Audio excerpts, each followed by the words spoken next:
Hi, I'm going to talk a little bit about knits right now.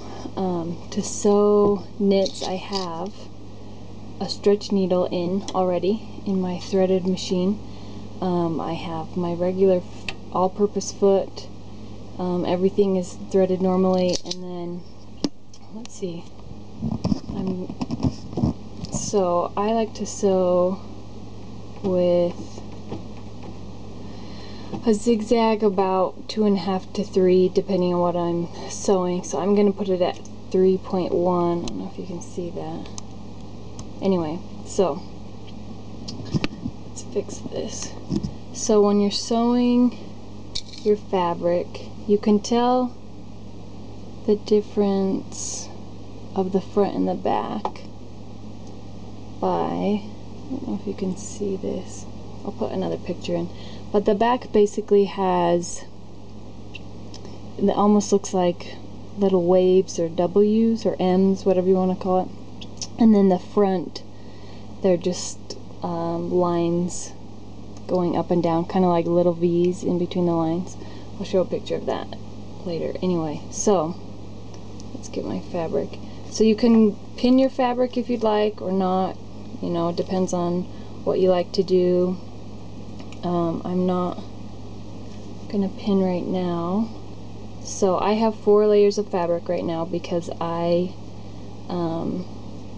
like my shirts to not be see-through, so I doubled my fabric. Anyway, so you can do this with however many layers you want, it doesn't really matter. I just have 4. So when you're sewing with a knit, you want to make sure that your fabric is over both feed dogs, because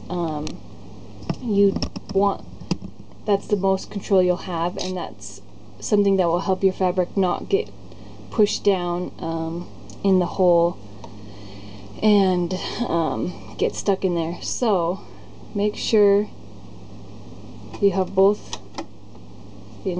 so it's on both feed dogs like this, and then you want to see with your zigzag, you'll want to see where, like, what your seam allowance is. So I want about 3/8 of an inch. You can do whatever you want. So I'm going to move my needle all the way to the right, meaning when you can see in a second that it's going to be a small seam allowance, but the left side of the needle will be about 3/8. So I start in about 1/4 to 1/8 of an inch in from my fabric. Oh, that light in the back. Sorry guys, I don't have great lighting in my little desk. Let's see if I turn that back on. Somewhat helpful. Anyway, so start a little bit in, and I like to hold my little threads, make sure all my fabric is lined up. So when I sew, I like to pull my threads. So I go a couple stitches, and see, it's about 1/4 of an inch in. You can't see that. Oh well. So you sew, and then I like to hold on to this because this keeps the fabric going. And then if you want to back stitch, after I go a little bit, then I feel comfortable going back. And whenever I'm going forward and I'm close to an edge, I pull my threads back to help my fabric not get stuck in the machine. And then, so then you just go along, sewing your fabric.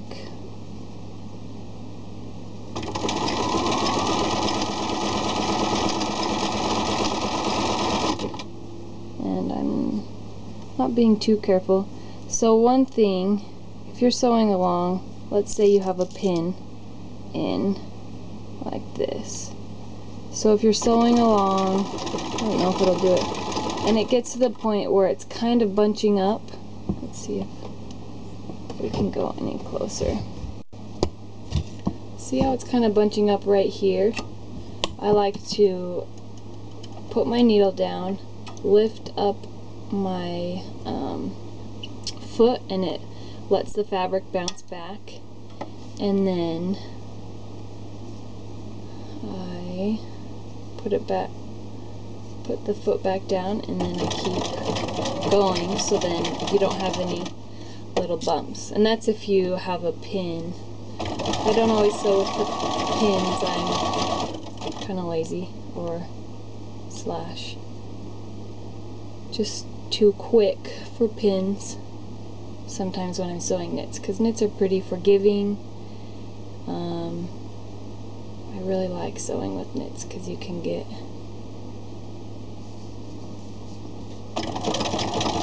so you just keep sewing.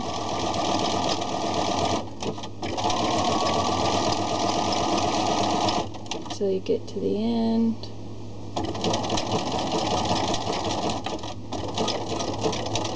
And then I do a couple back stitches, and I'm done. And yeah, you can see my fabric is kind of, here, I'll scoot this back. My fabric is a little bit, the edges don't line up exactly, but you know what? It stretches, nobody can tell. I'll make sure that you catch everything on the other side. See, I almost didn't catch it on that side because I wasn't paying attention. Anyway, so that is my little tips for sewing knits.